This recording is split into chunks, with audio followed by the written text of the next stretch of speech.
My name is Svea Vitellozzi. I'm a third-year PhD student from the University of Trento and the University of Florence.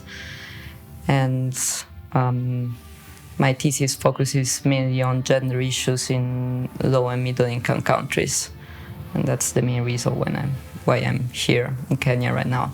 I'm doing some field work for my PhD, for the last chapter of my PhD thesis that looks at the impact of women's mental load on labor productivity and occupational choices.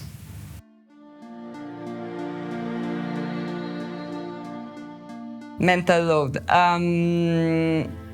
Well, in the research world, let's say, mental load has been defined as like women are seen as the manager of the household. And by being the manager of the household, they have to organize, plan, and think about all the activities that they have to carry out on a daily basis. So if you think about your family, maybe you can think about the different things that your mother and father were doing. I think it's pretty straightforward. Just see it, and it's automatically, it's like this almost everywhere. Women are thinking more about these issues, and women are carrying more the weight, let's say, the burden of the emotional labor within the household. So they are the one worrying more about the well-being of their children, of their husband, of everybody. It's something that we do. That is within our culture, let's say. What we found out in Kenya, actually, is that like, the dimensions of mental load is a huge burden for both men and women, actually, but it's worse for women than for men. And in here, we think that mental load can be like divided or grouped into three, let's say, dimensions. It has three dimensions. First dimension is related to time pressure. So women feel that they don't have time to do all the things that they have to do in one day. While they're at work, they're thinking that they should be, they're thinking about what they have to do back at home, about like helping their children do their own work, bathing them, cooking for them, doing the laundry, cleaning the house, and they feel time pressured. They feel they don't have enough time for doing this, and this increases their stress, and it makes them not focusing a lot while they're working. Second dimension is related to children's well-being, so they're always constantly worrying about whether their children are safe or not, if they have eaten at school, if they're doing okay. They're worrying about their future. They hope they will have a different life from their lives. And last dimension is a more financial worries dimension, which is the one that they share the most with men as well, as they are constantly worried about not having enough money to buy food on a daily basis, or to pay school fees, to pay the rent. So these are worries that are constantly there for both men and women. But women, what they are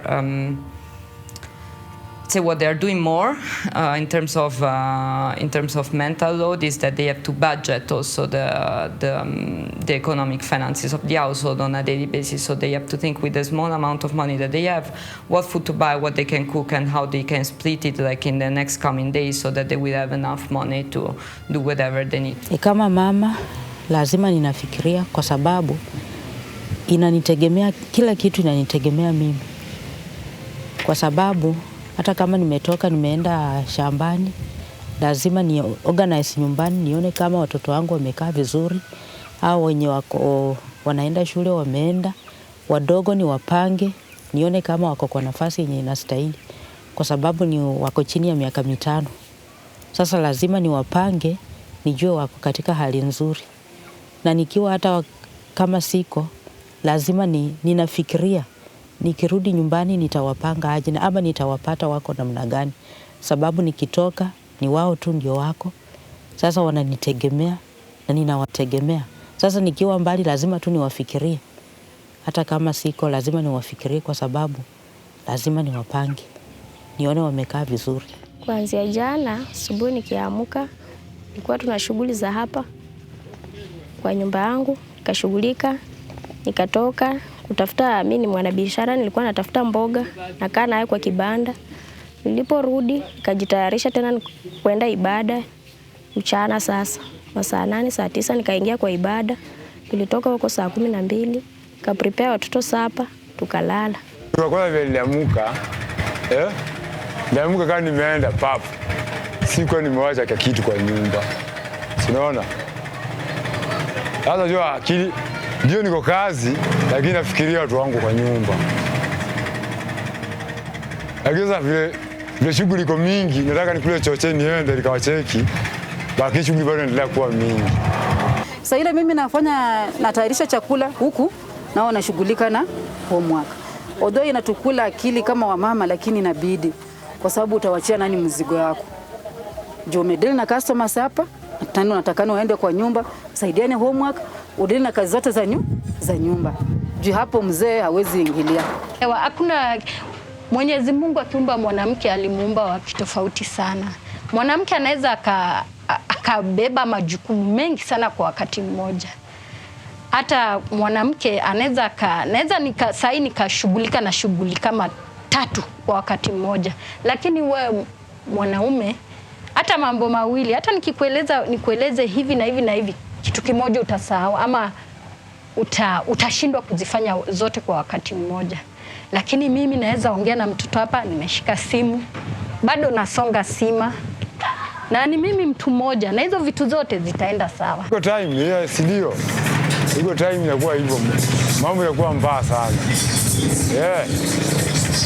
Unataka kufanya home lakini time haikuruhusu. Unataka kufanya lakini time inakuwa haikuruhusu. Mpaka inabidi unarukisha. Unaweza rukisha, unaweza sema utafanya kesho, utafanya kesho. Utafanya kesho kule, ufanye kesho kutwa. Baada ya kuwa mko settle sasa ndio moja leo nikiamua kuifanya naifanyaga niimalize. Ndio kwa mind sisumbue mind sana. Na hii kazi nikiwa hapa kuna mambo mingi napitia. Siku nyingine unakuja kazi haiko, unashindwa ni kwa nyumba utaenda kukula nini. Na uko na watoto pale wanataka waende shule, upate school fees. Na sometimes pengine umetoka kwa nyumba hakuna kitu ya kukula pale. Na siku inakuwa ngumu, unaanza kuwa na mawazo. Unaona? Watu wangu watakulaje? Hata uwe mali yoyote ile, hata ukiwa kazini, ukikaa unafikiria familia watakulaje? Na ufanye kama ni mtoto, lazima ujipange masaa juu watoto huwa akichoka analala na mapema.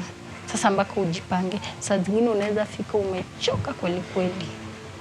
Maana nataka hii, maa vile. Inabidi ile uchovu unaisahau. Umshughulikie. Juu ndio majukumu yako kama mama. Umshughulikie. Yeye hana habari kama umechoka. Hata ukimwambia umechoka yeye hana habari. Itabidi uamke na huo uchovu umshughulikie. Umkoshe, umlishe, kama chakula upike, uhakikishe amekula. Ndio, mimi pia niko na mawazo kama hayo wakati niko katika hii biashara. Kwanza kabisa mimi hufikiria jinsi watoto wangu watakavyosoma. Maana sitaki wapitie maisha kama yale nilipitia. Maana mimi mwenyewe nililelewa nikiwa mtoto yatima. Na nikawa na challenges mingi sana kwa kusoma, kupata yale malishe bora. Kwa hivyo nikiwa kazini kila wakati huwa nikiwaza, je, ni nini naweza nikafanya watoto wangu wasipitie maisha kama yale, wapate malisho bora na wapate masomo yanayofaa, ili siku moja waweze kuniinua na kunitoa hata katika hii biashara ndogo ya kutembea nikiuza. January niliamuka, mtoto alikuwa mgonjwa, nikaenda. Baadaye wakanipigia simu. Kwa hiyo kazi unajua nilifeel nirudi nyumbani. Hiyo changamoto ikafanya kama nikaona uzito, ndio kwa ajili pesa siku kwa nimeichora nimempata. Sasa nilienda kazi, nilitarajia nikirudi watoto wangu watakuwa wako hai. Na nikapata wako wagonjwa. Sipata mpaka nitafikiria nifanye namna gani. Hiyo ndio changamoto. Ndio kwa ajili ningetoka huko kama watoto wangu wako sawa, ningefeel hata kama ningemekosa ninakaa na amani. Na kama ukipata watoto kama umegonjeka, kama umekosa hiyo kitu, mpaka utafiri hapa nitafanya namna gani, ndio inakuwa uzito.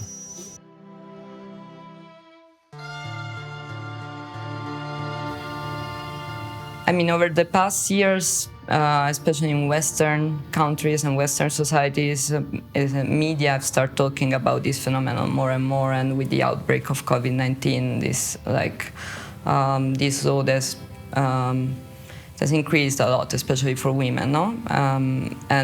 But still, there are no studies focusing on that, and there is no evidence on how harmful this thing can be for mainly for women, for their mental health, for their overall well-being, and for their and in addition to that, for other economic outcomes such as labor productivity or employment, economic preferences, and all these sort of things. But other than economic outcomes, which of course is important to understand if having these thoughts on a daily basis reduces your productivity and has other potential consequences on your life. Majukumu ni mengi, hata unaweza kuwa kwa shamba unawaza venye unaweza pata hata hiyo chakula, washupikie wakule. Mahitaji ni mengi, school fees iko hapo, inabidi tutafute. Majukumu ni mengi, venye unakaa unawaza venye unaweza tafuta hata pesa usaidia watoto. Inakuwa maisha ni magumu. Sasa usipoamka ujaribu venye unaweza, inakuwa ni vigumu sana. Wakati huanga tumekosa kuwa na amani, unapungukiwa na nguvu ya kufanya kazi yako.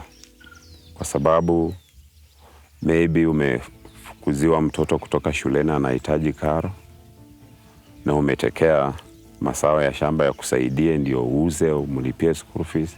So inafanya una relax kwa kazi yenye unafanya.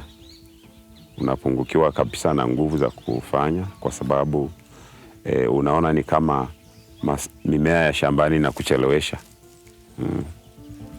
Ingekuwa tayari, ingekuwa imekushughulikia mahitaji ambayo yako yanakusumbua kwa wakati ule. So huwa inatupunguzia bidii na nguvu ya kuendelea kufanya kazi shambani ama kuendelea kufanya ufukaji. Zinanisumbua akili sababu ukiwa na stress na unapata kama customer anataka chipo za pesa kidogo na waru umenunua bei ya juu, mafuta bei ya juu, hata unaweza stukia umemjibu kwa ubaya na labda kesho atarudi aseme huyu mama aliniongelesha vibaya. Sasa inanipea stress. Hata ukianza kuwa na mawazo kama hata customer akikuja unakuwa yani unashtukia umeconfuse, hata kama ni kupeana change unashtukia umepeana pesa mingi ama umechukua kidogo kwake, unaona. Sasa ndio mawazo ikirudi normal, ile mawazo ulikuwa na wazi ikirudi ndio unaanza kukumbuka kumbe nilikuwa napata hasara, unaona. Hiyo ndio inakuwa affect sana ukiwa na mawazo pale nyumbani. Inanifanya nifanye kazi nikiwa hata sina ile nguvu, maana sina pesa ya kutosha. Mara nyingi unaona nachukua kitu ya 300, inanifia faida ya 100. Inanitianga wazi sana. Inanifanya nifanye kazi kama siko comfortable. Nikijiuliza ni vipi ninaweza inuka nikafanya kazi hata na capital mzuri, nikaweza kupata kitu mzuri. Na hata mara nyingi huwa kitu kingine inanisumbuanga pia nikiwa kazini. Je, hao watoto niliwaacha wako salama? Wataweza kuvumilia mpaka nimalizane na haya matunda mpaka niende nikatafute kitu wakule? Ndio saa zingine unaweza asoa kama wakati huko kunanyesha. Inakuwa ni challenge kubwa sana. Kila mtu anakuambia kuna baridi. Na at the end of the day unapata you have nothing, even that 100 shillings. Na inanitia wasiwasi na ninaanza kujiuliza kweli nitarudi nyumbani na kitu ndio hao watoto wakule wakati kuna baridi, na hiyo inanitia wasiwasi na kosa kufanya kazi vizuri. Sasa kwa time inadhuru kazi kidogo. Yuko time mtu amekuja ameniambia hebu nikatie 3-2. Sasa mimi nimesahau kama nimekatia 3/2. Naanza kukata 2/2. Anuliza, unafanya nini wewe? Mimi nataka 2/2, sasa 3/2. Mwingine ananiambia anataka 6/1. Mimi sasa niseti mashini vizuri ndio nikale 6/2, 6/1. Naenda kuseti simu sumera mna gani? Nikishaka namba moja, nimeharibu mbao. Kwani mpaka mimi najiuliza, kwani leo ni nini? Kwani leo ni nini mbaya mimi? Nikapo ile mambo ya jana. Hii ni mambo ya jana inatafasha kichwa. Kwa hivyo ukianza kufikiria hivyo inapunguza ile nguvu ya kufanya kazi sana. Kwa sababu utakuwa hauja rely kwa shamba. Yaani uko kwa shamba na akili pia iko nyumbani. Kwa hivyo hizo vitu viwili vinafurutana. Katika harakati ya kufurutana unakuta mahali pamoja pako na upungufu. Kwa hivyo kwa sababu unataka uende ukimbie uone ng'ombe, ushughulikie watoto, na unaona ile portion yenye ulikata ungelima umalize italalia njiani kidogo. Kwa hivyo hiyo inapunguza kazi ya shamba.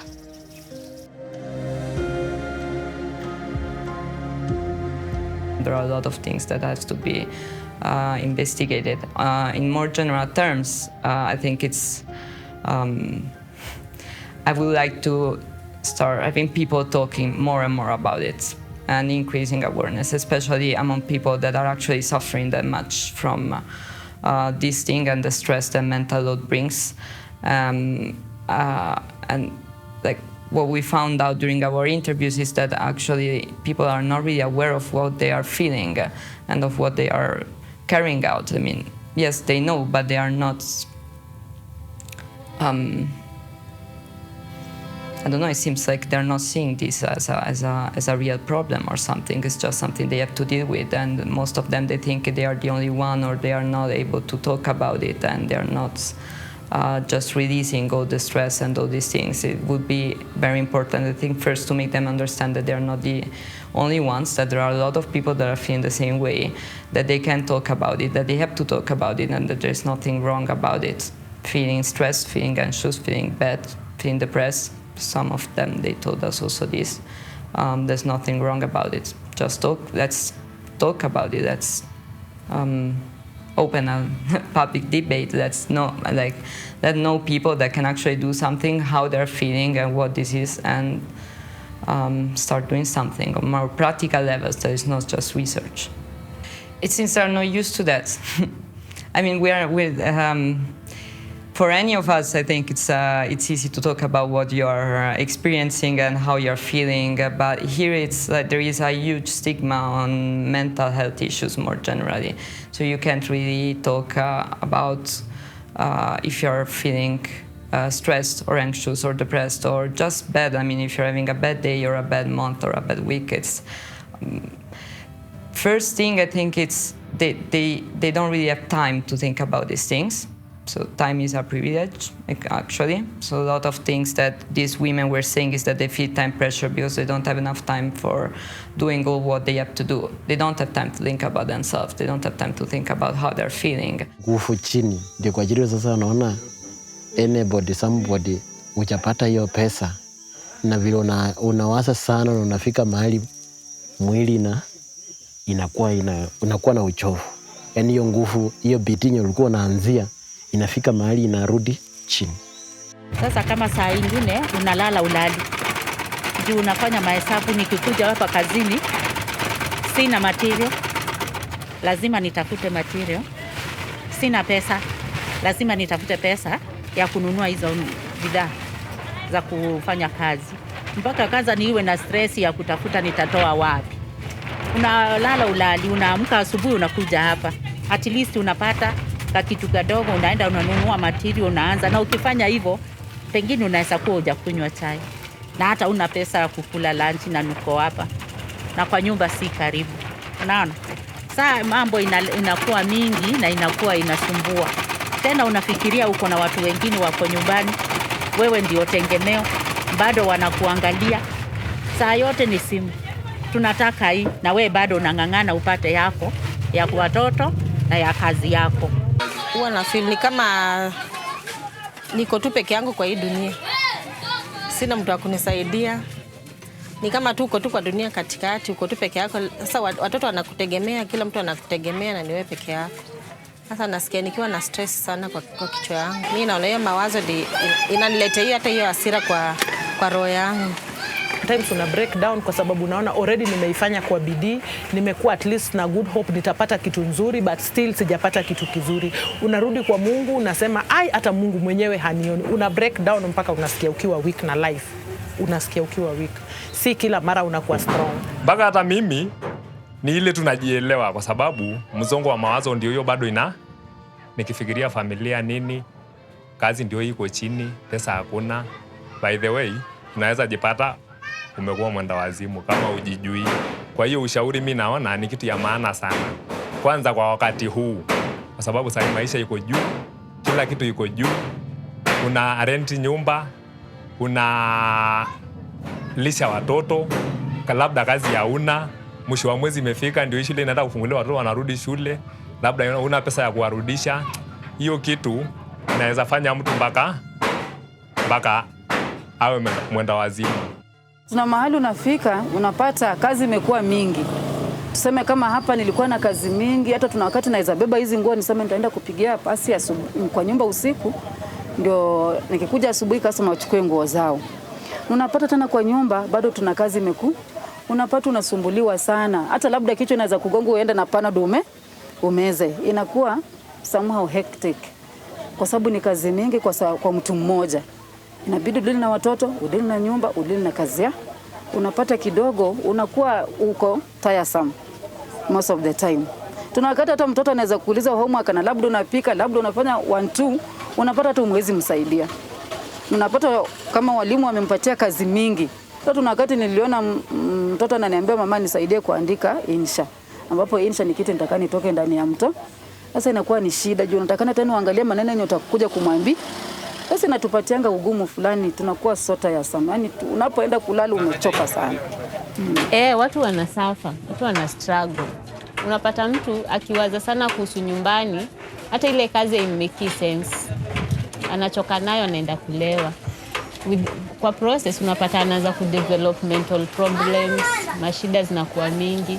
So I think ukiwa na awareness, watu wanajua nikakuwa na shida hii inaweza fanya hiki, ama nikakuwa na haya mawazo nikifanya hivi yatapungua, inaweza saidia hata kama ni mtu mmoja ama wawili. So I think ni important ukikuwa na hiyo mental awareness. Hiyo ni kitu inastahili, inafaa, kwa sababu kuna watu wengi wana mawazo. Unaona depression. Unaona kwa sababu ya maisha, unatoka labda uko jobless, una kazi, una familia. Sasa kwa asilimia kubwa ukijaribu kuangalia saa hii maisha tuko saa hii, kuna watu wengi, kwa asilimia kubwa kwangu mimi, kuna watu wengi watapata depression kwa sababu ya maisha. Ukikuta mtu ambao anajua maana ya watoto na anazingatia familia yake, hii kitu inaweza muaffect mpaka kichwa iharibike kwa sababu ya mambo tu ya maisha kuwa ngumu. Una familia, una kazi, una kitu yoyote. Naona hiyo kitu watu wanafaa kuongeleshwa kwa sababu ya hiyo kitu, kwa sababu italeta shida, ina affect watu.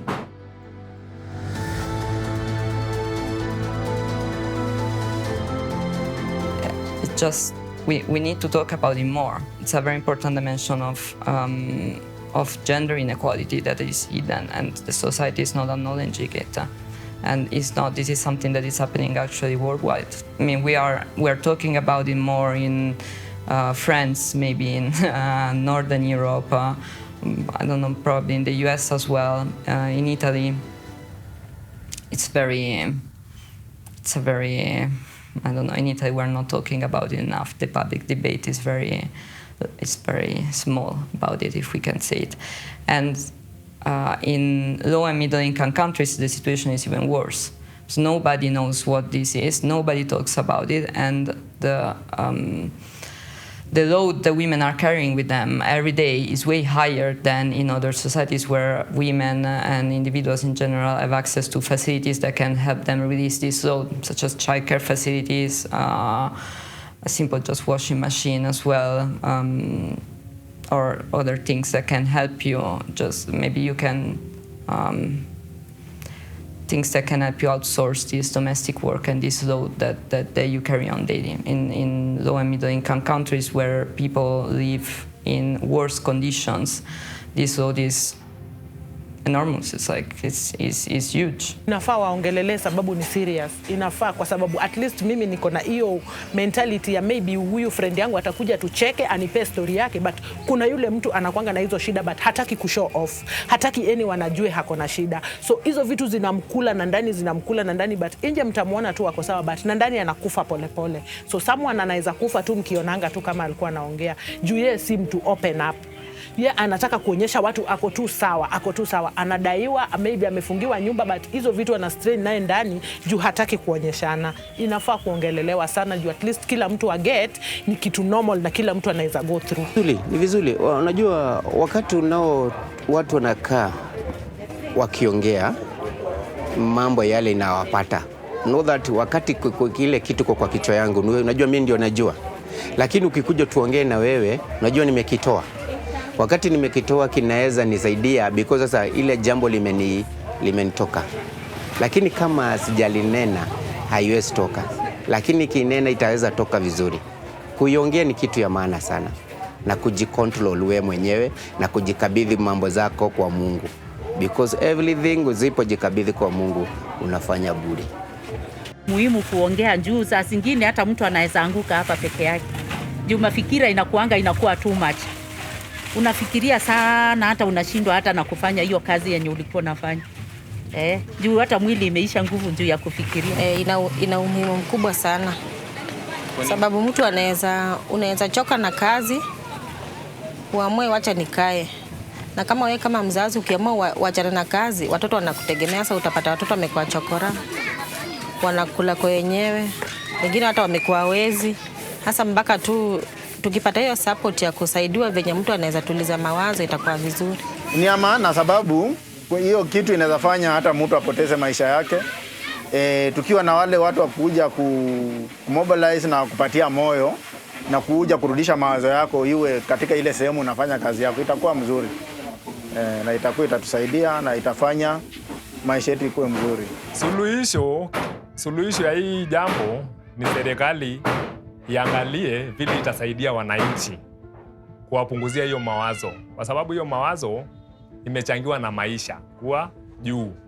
Sasa suluhisho ni serikali ijaribu vile itaangalia wananchi wenye kipato cha chini. Unaona? Hatuko level moja wote.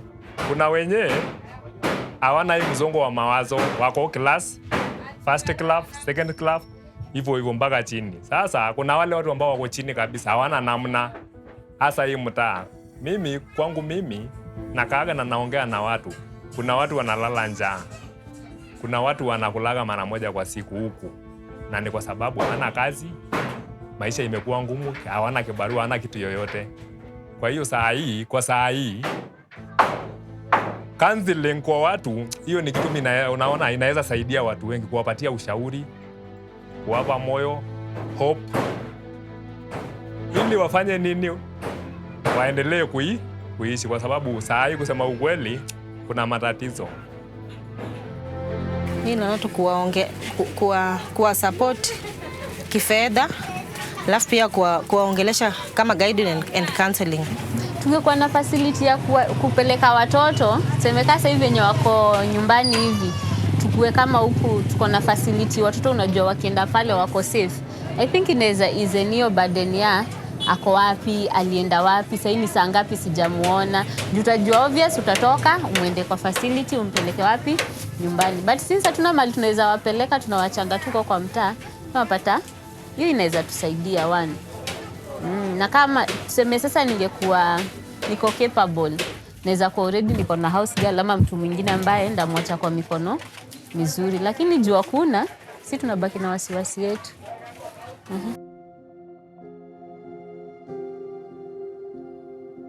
Well, results are pretty interesting. It seems that our main hypothesis that we wanted to see whether mental load was reducing labor productivity for women, but not for men. Because our sample our sample is composed of both men and women with children under the age of 10. Results are showing so far that actually mental load reduces income and labor productivity for women and not for men, and it leads both of them actually to choose a more manual job, let's say more automatic job, where they don't have to think or to focus a lot. Because the other thing about mental load is not only this, making you it's overloading your minds, because you have to think about all these things while you are at work, and all the people we interview, they confirm this issue. They are at work, they're thinking about what they have to do back at home, they're thinking about their financial problems, how to pay school fees, how to pay the rent, what they're going to eat for dinner, if they will ever have money to eat actually something at dinner. And all these thoughts not only they reduce your focus while you're working and increase your stress, which make you less productive, but they also overload so much your mind that you rather choose less remunerative job, but more automatic, where you don't have to engage your mind that much, than a more remunerative but more cognitive demanding job, let's say, so where you have to focus more and put more attention in what you're doing. There is creating some sort of, how is it called, a trap, where out of which it is very hard to get out. For instance, mental load, by decreasing productivity, it decreases earnings for women, and it increases their financial worries. So mental load increases as well, and this is a trap out of which it is very hard to get out. So it's really, really important to start thinking about possible and potential solutions for this problem, and to study it more, to analyze it more, to research more, not only in Kenya, not only in the south of the world, but also in the north.